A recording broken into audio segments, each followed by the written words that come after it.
कई प्रकार के भगवान के भक्त होते हैं। सात्विक भक्त होते हैं, राजसिक भक्त होते हैं, तामसिक भक्त होते हैं। भक्तों की अलग अलग कैटेगरी बताई गई है। तामसिक भक्त कौन होते हैं? जो हर बात में जिनके जुबान पे भगवान से शिकायत होती है, वो भगवान के तामसिक भक्तों में गिने जाते हैं। वो कंपेयर करते रहते हैं, भगवान उसको इतना दे दिया, हमको ना दिया। वो तामसिक भक्त है। राजसिक भक्त कौन होते हैं?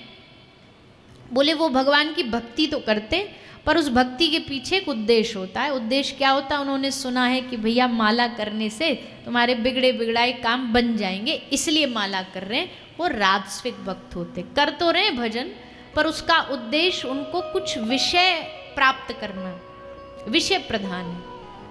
लेकिन तीसरे भक्त होते हैं भगवान के सात्विक भक्त। सात्विक भक्त कौन होते हैं? हर कर्म, हर वाणी, हर जीवन का उद्देश्य जिनका ठाकुर जी से ही शुरू होता है, उनके भजन करने का कारण ना पुण्य है, ना कोई फल लेना, ना कोई मांग है, ना जांच है। केवल भगवान की शुद्ध निष्काम भक्ति उनके जीवन का उद्देश्य है। सुखदेव जी महाराज ने यहाँ भक्ति के कई प्रकार भी बताए हैं। कैसे इच्छा पूर्ति के लिए लोग अलग अलग भगवान, अलग अलग देवी देवता को चुनते हैं। किसी को विद्या चाहिए, महादेव को भजन करेगा। नहीं कहते हम बच्चों को, कोई एग्ज़ाम है, जाओ आज महादेव को जल चढ़ा के आओ, बढ़िया हो जाएगा। तो पहली बात तो हम बच्चों को शिक्षा ही गलत दे रहे हैं कि तुम्हारा जब कोई काम बनाना हो तब जाओ मंदिर में। आज ये काम होना तो चलो हनुमान चालीसा पढ़ लो, बाकी के सब दिन खाली। तो हम पहले ही उद्देश्य ही गलत रख रहे हैं, स्वार्थ से ही भक्ति की शुरुआत कर रहे हैं। किसी को धन चाहिए, लक्ष्मी का भजन करेगा। लेकिन कृष्ण भक्त कौन? अकाम हुआ, बिना किसी कामना, गुण रहितम, कामना रहितम। श्री नारद जी कहते भक्ति क्या?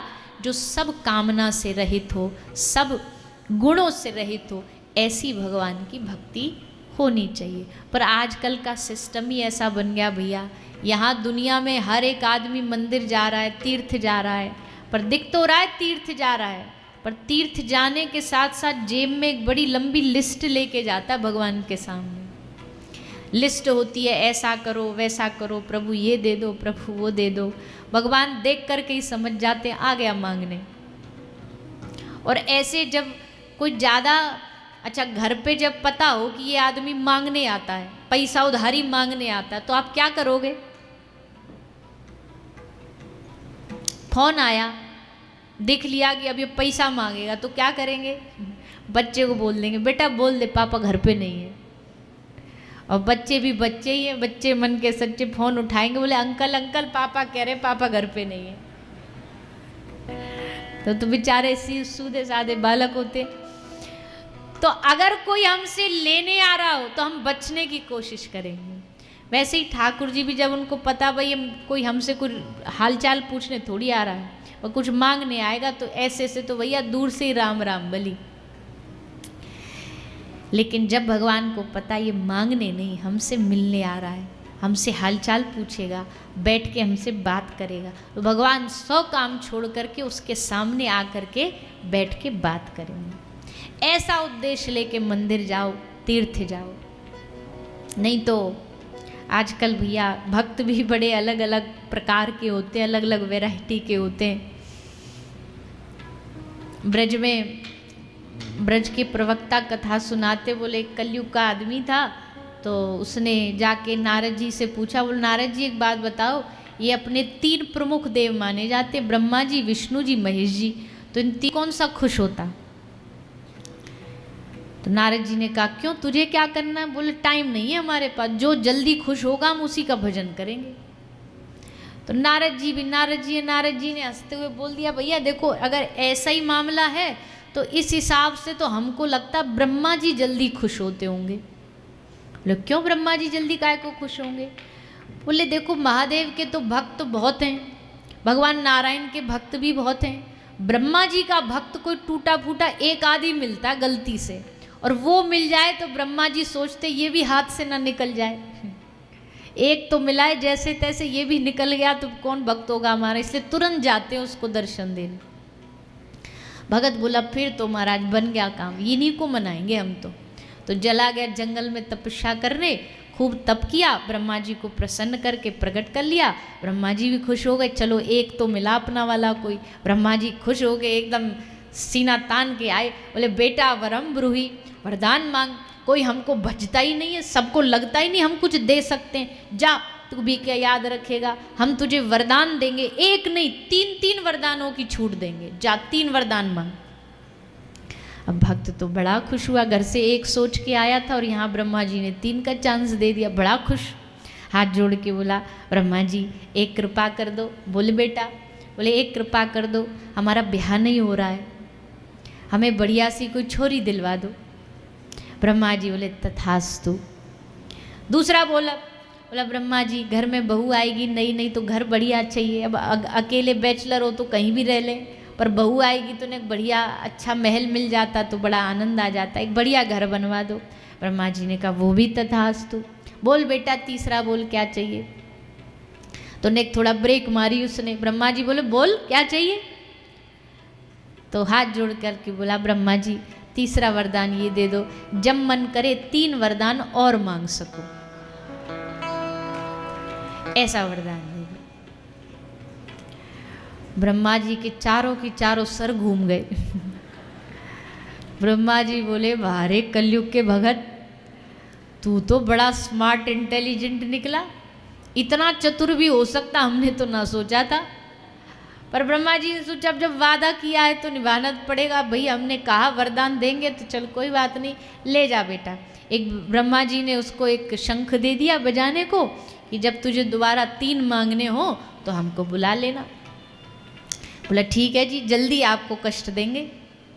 आया घर, जल्दी में लड़की मिल गई, कन्या मिल गई, ब्याह हो गया, घर भी मिल गया, सब बढ़िया सेटल हो गया, सब अच्छा चल रहा था। अब क्या हुआ, बोले नया नया घर तो बनाई था, पुताई कच्ची हुई ही थी कि बारिश में उसका सारा डेंट पेंट बह गया पानी में। तो सब बोले भैया पेंटर बुलाओ दोबारा ठीक करने के लिए, पुताई कराने के लिए। तो बोलता पेंटर को क्यों बुलाऊं, ब्रह्मा जी है ना।